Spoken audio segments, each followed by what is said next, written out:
디모데후서. 바울의 마지막이자 가장 개인적인 서신입니다. 이 서신은 바울이 감옥에 있을 때 자신의 사랑하는 동역자이자 제자인 청년 디모데에게 써보낸 것인데요. 그가 디모데전서를 기록한 후 정확히 얼마나 많은 시간이 흘렀는지는 알 수 없지만 그의 상황이 더 나빠졌다는 것만큼은 알 수 있죠. 그는 지금 로마 감옥에 갇혀 있는데요. 이는 사도행전 28장에 나오는 가택연금을 가리키는 것일 수도 있고, 그곳에서 석방되고 나서 또 한 차례 오랜 기간 사역을 하다가 드로아에서 다시 체포된 것일 수도 있습니다. 어느 쪽이든 바울은 자신이 지금 법정에서 재판 중이며 결과가 좋을 것 같지 않다고 하면서 이번에는 살아서 나가지 못할 거라고 거의 확신합니다. 이렇게 암담한 상황에서 바울은 에베소에서 아직 임무를 수행하고 있는 디모데에게 요청합니다. 그가 시작한 교회 개척의 사명을 전수해 줄 수 있도록 감옥에 와서 자신과 함께 있어달라고 말입니다. 디모데후서의 구성은 매우 단순한데요. 바울은 두 개의 큰 단락을 통해 디모데에게 권면을 합니다. 첫째는 지도자로서의 소명을 받아들이고, 둘째는 그에게 오기 전에 에베소에서 여전히 문제를 일으키고 있는 거짓 교사들을 다루라는 것이죠. 그러고 나서 서신을 결론짓습니다. 바울은 디모데와 그의 가족, 특히 외할머니 로이스와 어머니 유니게로 인해 하나님께 감사드리며 서신을 시작합니다. 그들은 디모데가 어릴 때부터 구약 성경의 이야기에 빠져들게 해주었고, 이는 메시아이신 예수님에 대한 깊은 믿음을 심어주었죠. 그래서 바울은 이 확고한 믿음과 관련해서 첫 번째 권면을 합니다. 그는 디모데에게 예수님의 복음과 그 복음을 전하다 죄수가 되어 고난당하는 자신을 부끄럽게 여기게 하는 유혹을 물리치라고 말합니다. 바울이 이 점을 강조해야 했던 이유는 그의 잦은 투옥으로 인해 생긴 오명 때문이었는데요. 이는 바울의 많은 동역자가 사도로서의 그의 소명을 의심하게 만들었고, 그가 언급하는 부겔로와 허모게네라는 사람은 범죄자 혐의를 받는 바울과 연관되는 게 부끄러워서 심지어 그를 버리고 떠나버렸죠. 이에 바울은 디모데에게 부끄러움을 두려워하지 말고 자신을 만나러 오라고 합니다. 물론 그는 이 요청이 디모데를 위험에 빠뜨릴 수도 있는 이름을 알기에 그에게 능력의 근원은 예수님의 은혜임을 상기시킵니다. 이 사실을 기억하는 게 정말 중요하고 필요한 이유는 예수님을 따르는 일은 쉽지 않기 때문입니다. 당신의 전부를 요구하는 일이니까요. 바울은 예수님을 따르는 것을 자기 상관을 기쁘게 해야 하는 군사에 비유합니다. 또는 경기를 위해 자신의 몸을 단련하는 운동선수나 열심히 일하는 헌신적인 농부에도 비유합니다. 이 세 가지 비유의 공통점은 모두 자기 자신보다 큰 무언가에 헌신하며 더 위대한 목표를 이루기 위해 기꺼이 희생하고 어려움을 견디는 사람들이라는 건데요. 말할 것도 없이 최고의 모범은 바로 예수님이십니다. 그분은 아버지에 대한 헌신으로 십자가에서 로마인들에 의해 고난당하셨습니다. 그리고 바울도 마찬가지로 지금 로마 감옥에서 고난받고 있고요. 환난과 희생은 그리스도인의 삶의 특징입니다. 또한 이게 바로 예수님의 부활이 그리스도인의 소망의 기초가 되는 이유죠. 바울은 이를 짧지만 아주 강렬한 시로 표현합니다. 우리가 주님과 함께 죽었으면 그분과 함께 살 것이요. 우리가 참고 견디면 그분과 함께 다스릴 것이요. 우리가 그분을 부인하면 그분도 우리를 부인하실 것입니다. 우리는 신실하지 못하더라도 그분은 언제나 신실하십니다. 그분은 자기를 부인할 수 없으시기 때문입니다. 하나님은 이 세상을 향한 사랑으로 예수님의 죽음과 부활을 통해 새로운 소망을 여셨습니다. 또한 하나님은 예수님을 믿고 따르는 위험을 감수하는 자들을 옹호하시고 생명을 주겠다고 약속하십니다.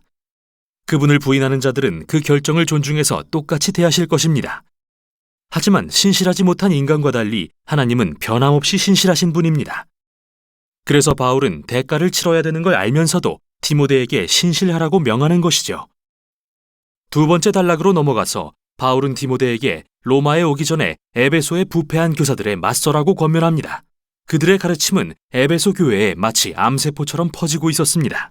그들은 교회 내에 영향력 있는 몇몇 여자 교인들을 목표로 삼아 타락시켰는데, 아마도 이들은 바울이 디모데전서에서 문제로 다뤘던 부유한 여자들이었던 것 같습니다. 디모데는 이미 이 교사들의 거짓 교리에 관해 알고 있기 때문에 바울이 자세히 설명하지는 않습니다. 그러나 그가 제공하는 한 가지 단서는 그들이 부활이 이미 일어났다고 가르친다는 사실입니다.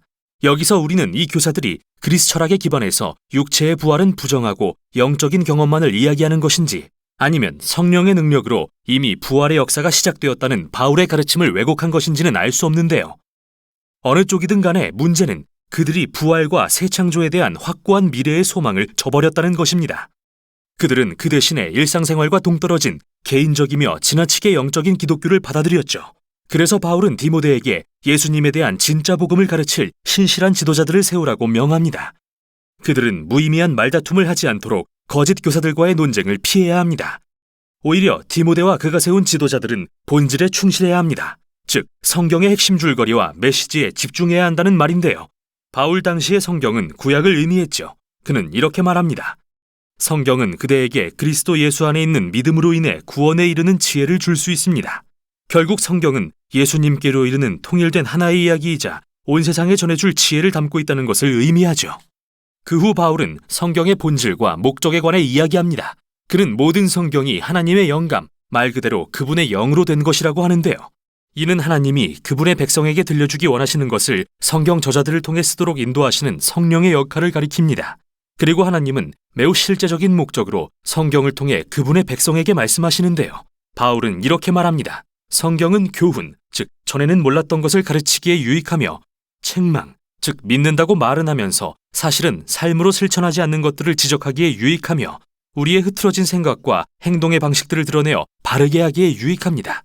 또 성경은 의로 교육하여 참된 인간이 되는 새로운 길을 보여주기에도 유익한데요. 이 모든 것은 하나님의 백성이 선한 일을 위해 준비되게 하기 위함입니다. 서신의 결론에서 바울은 디모데에게 자신이 살아서 감옥을 나갈 수 없을 것 같다고 말합니다. 그러니 겨울이 되기 전에 최대한 빨리 와달라고 하면서요. 그는 차가운 감옥에서 얼어붙지 않으려면 두고 온 두꺼운 외투가 필요했습니다. 그리고 디모데에게 드로아에서 체포될 때 두고 온 것으로 보이는 자신의 책들도 가져와 달라고 부탁하죠. 그는 또 알렉산더를 거명하면서 특히 피해야 할 위험한 사람이라고 경계합니다. 아마도 그는 이번에 바울을 체포시킨 핵심 인물인 듯합니다. 바울은 거의 모두가 그를 감옥에 두고 떠났다는 말로 결론을 맺는데요. 그의 유일한 위로의 원천은 그의 편이 되어주시며 그가 죽는다고 해도 구원해 주실 예수님의 임재뿐입니다. 서신은 이렇게 끝납니다. 디모데후서는 매우 영향력 있는 바울의 삶과 사역이 끊임없는 도전과 고난과 고생의 연속이었음을 상기시켜주는 서신입니다. 예수님을 따르는 일은 위험과 갈등을 수반하며 내 삶에 갈등과 불편을 받아들이는 것을 의미합니다. 그러나 이 모든 것은 예수님의 부재를 의미하는 게 아닙니다.